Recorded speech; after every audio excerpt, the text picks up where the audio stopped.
Hoje eu vou fazer um vídeo falando aqui sobre a minha coleção em LP da banda Iron Maiden. Eu não tenho todos os discos que foram lançados, mas eu tenho todos os discos oficiais que saíram no Brasil, né? Em LP, no caso. Bom, eu vou mostrar todos eles em ordem de lançamento, até o último que oficialmente foi lançado aqui e que eu tenho aqui na coleção. Bom, começando, claro, né, com o disco intitulado, auto-intitulado, né, Iron Maiden. Um disco que já abre com a mega clássica Prowler. Tem uma das baladas mais belas do Iron Maiden, né, que é Remember Tomorrow. Tem a música clássica, né, a música Iron Maiden também. E uma outra balada também no lado B, que é uma balada até um pouco subestimada, eu diria, que é Strange World. Bom, aqui o disco ele tem uma pegada assim com muita influência do punk, né? Graças ao seu vocalista na época, que era o Paul Di'Anno. E falando no Paul Di'Anno, ele também gravou o álbum que eu considero o melhor da banda, que é o Killers. Pelo menos esse é o meu favorito, talvez por ter sido o primeiro disco do Iron Maiden que eu escutei na vida. Bom, aqui temos logo de cara um mega clássico que é Rothschild. Depois tem a porrada Murders in the Rue Morgue, Another Life, Gengis Khan, Killers, Prodigal Son, Purgatory, e o disco encerra com Drifter. Um descasso, para mim, o meu favorito da carreira do Iron Maiden. O Iron também lançou vários EPs, singles na carreira da banda, né?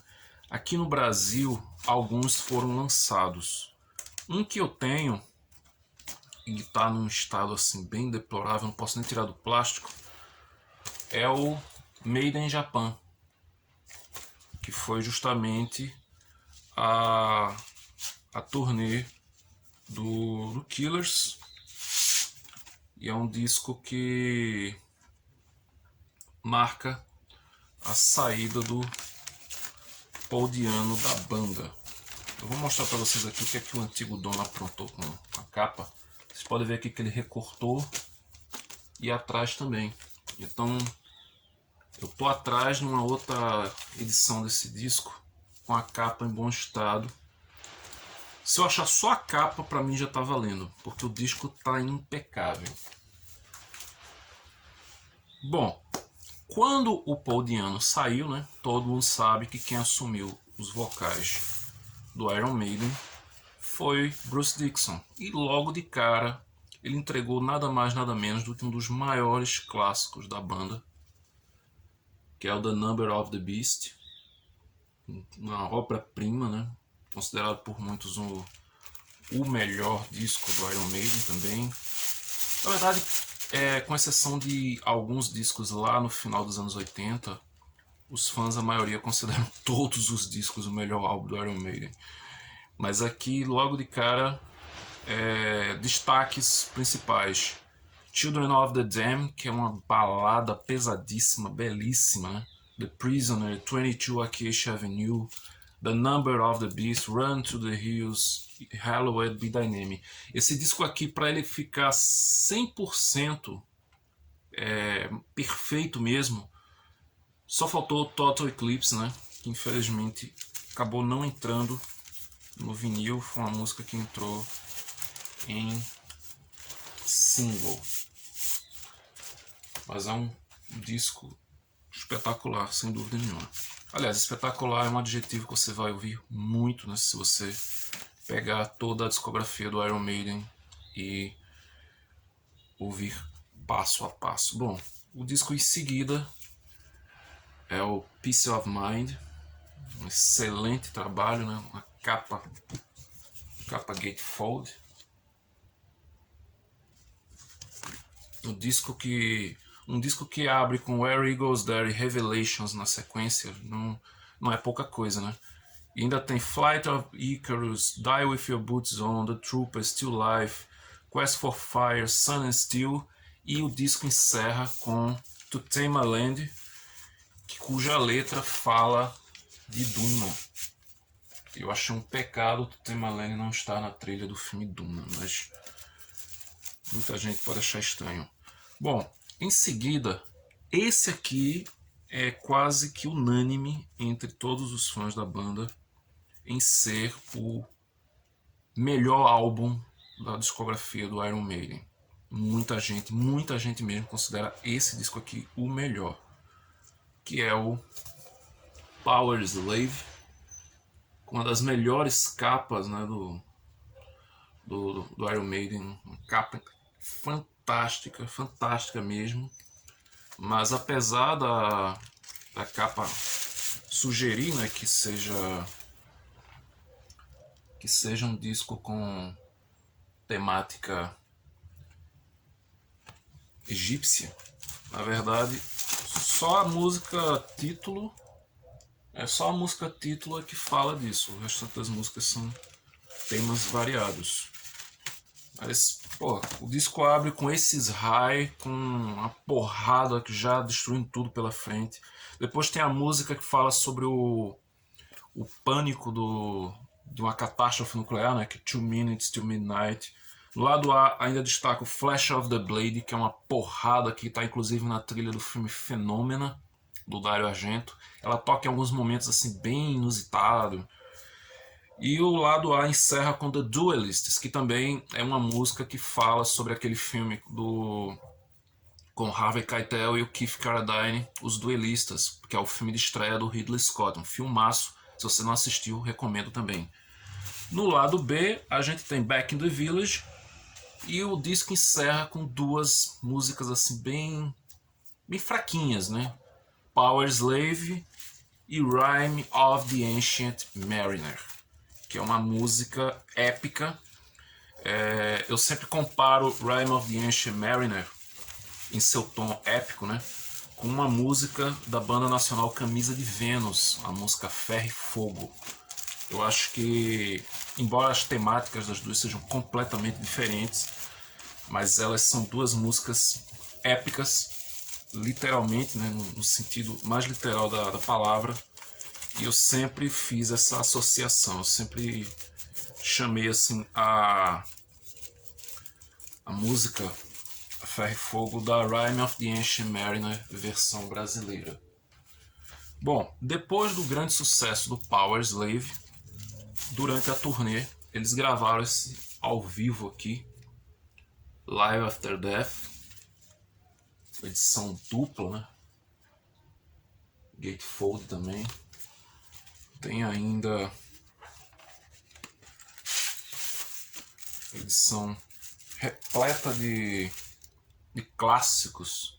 É um disco que, se eu for falar aqui faixa por faixa, eu vou passar uma hora aqui e não vou terminar de elogiar o repertório desse disco. Mas assim, o disco abre com a versão do Aces High ao vivo, né, que é uma pancada já de cara.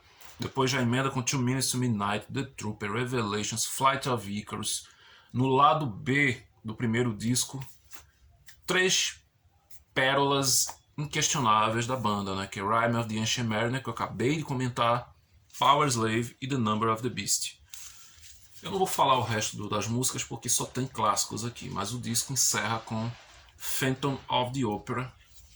O Live After Death também ele foi lançado em VHS, foi lançado em DVD, inclusive um DVD de banca, de revista, saiu aqui também, rolou uma maior polêmica porque a editora na época não tinha os direitos de lançar esse DVD e isso chegou aos ouvidos da banda, que acabou processando a editora e tirando o DVD de circulação. Hoje é um DVD que só quem comprou na época, assim que saiu nas bancas, é que tem ele na sua coleção.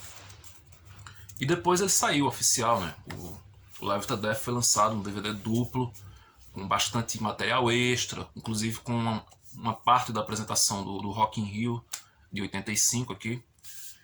Bom, continuando, logo em seguida, depois do Live After Death, veio aquele que é um disco que divide opiniões. Tem muita gente que ama, tem muita gente que não gosta tanto assim por conta do uso excessivo dos teclados. E o disco que eu estou falando é o Somewhere in Time, um disco totalmente influenciado pela cultura da ficção científica, do cyberpunk, né? E é um álbum que tem clássicos absolutos também, né? Aliás, todos os discos do Iron Maiden aqui que eu vou falar tem clássicos, né?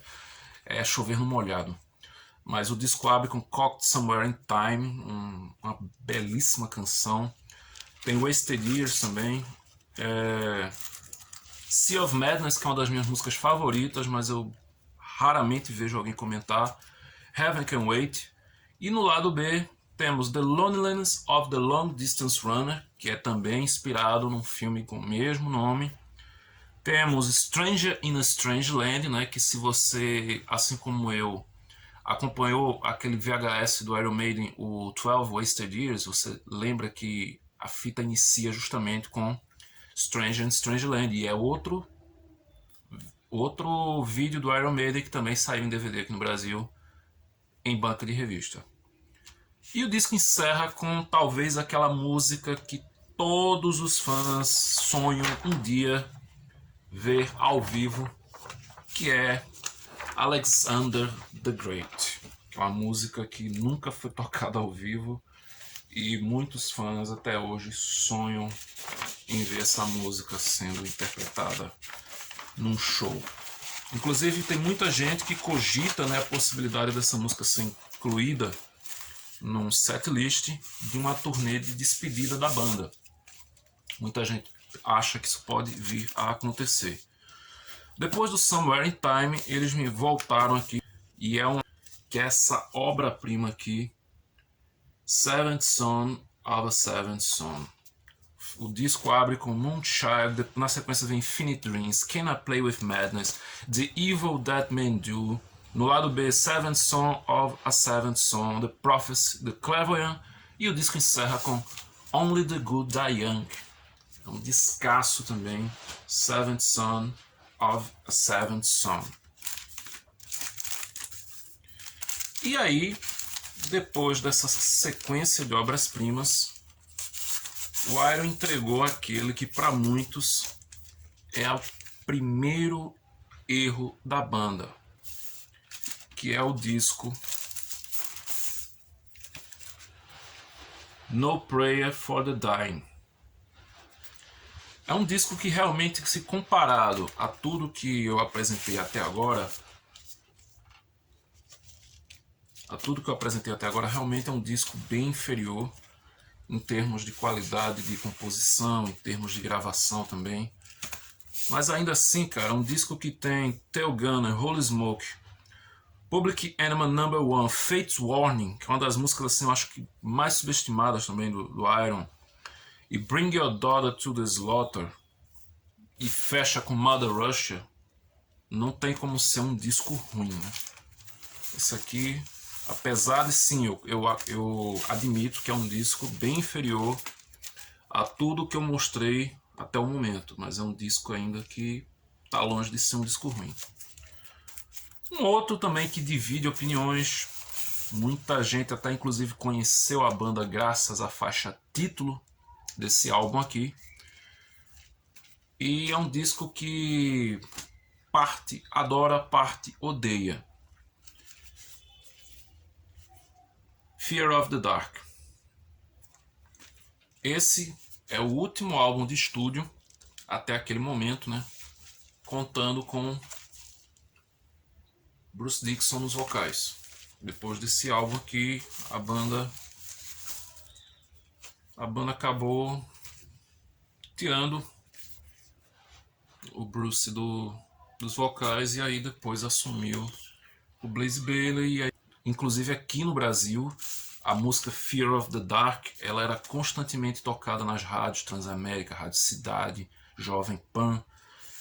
E é um disco que, apesar desse lado mais popular, né, que se tornou a banda mais conhecida, como eu disse, muita gente conheceu a banda justamente por causa de Fear of the Dark, mas é um disco que abre logo com uma porrada total, que é Be Quick or Be Dead, em que os vocais do Bruce estão completamente rasgados, uma música furiosa, né? Depois ele dá uma acalmada, ele tem From Here to Eternity, tem a balada Afraid to Shoot Strangers, né? E no lado 2 do primeiro disco, para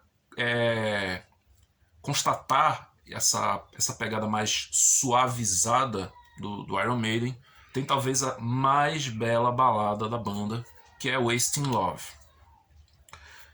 Antes de encerrar esse disco, eu tenho que falar da minha música favorita do Iron Maiden. Apesar do meu disco favorito ser o Killers, a minha música favorita tá nesse disco aqui, que é a música que abre o lado B do segundo disco, Judas Be My Guide. É uma música que eu gosto muito, assim. Eu fiquei até com medo de estragar o disco de tanto que eu ouvi. Uma coisa que eu não mostrei dos outros é a arte, né, a arte do LP é belíssima. Mas Judas Be My Guide é a minha canção favorita do Iron Maiden, dentre tantas grandes obras que eles compuseram ao longo desses anos todos de carreira. Bom, depois do Fear of the Dark, o Iron lançou 3 discos ao vivo na sequência. Ele lançou o Real Live One, o Real Dead One, a Real Dead One, e fechou com esse daqui, Live at Donington. E aqui uma edição limitada, né? Um vinil triplo. E esses 3 discos, eles saíram praticamente como um final de contrato do Bruce Dickinson na banda, né? Eles lançaram esses discos ao vivo. Inclusive a Real Live One e o Real Dead One, existe uma edição em relançamento no CD que coloca eles como um disco duplo, os dois numa edição só. Bom, depois desses discos ao vivo, o Iron voltou com Blaze Bayley assumindo os vocais no X Factor, né? E depois lançou o Virtual Eleven, que são discos que eu não tenho na minha coleção ainda em... Já tive todos os CDs do Iron Maiden na coleção. Depois eu tive um período aí que eu me desfiz de um monte de coisa, e o Iron Maiden também eu acabei me desfazendo dos CDs. Mas essa aqui é a minha coleção em LP. Esse Live at Donington são 3 discos.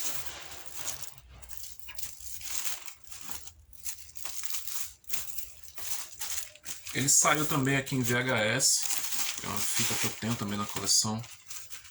E posteriormente teve alguns lançamentos em DVD não oficiais, né? Aqueles DVDs que vendiam muito nas Americanas. Bom, pessoal, é isso. Essa é a minha coleção em LP. Se você gostou desse vídeo, curta, compartilhe, deixa aí nos comentários qual é o teu disco favorito do Iron Maiden e qual é o disco do Iron Maiden que você menos gosta. E é isso, pessoal. Até o próximo vídeo. Woe to you, O earth and sea, for the devil sends the beast with wrath, because he knows the time is short. Let him who hath understanding reckon the number of the beast, for it is his human number. Its number is 666.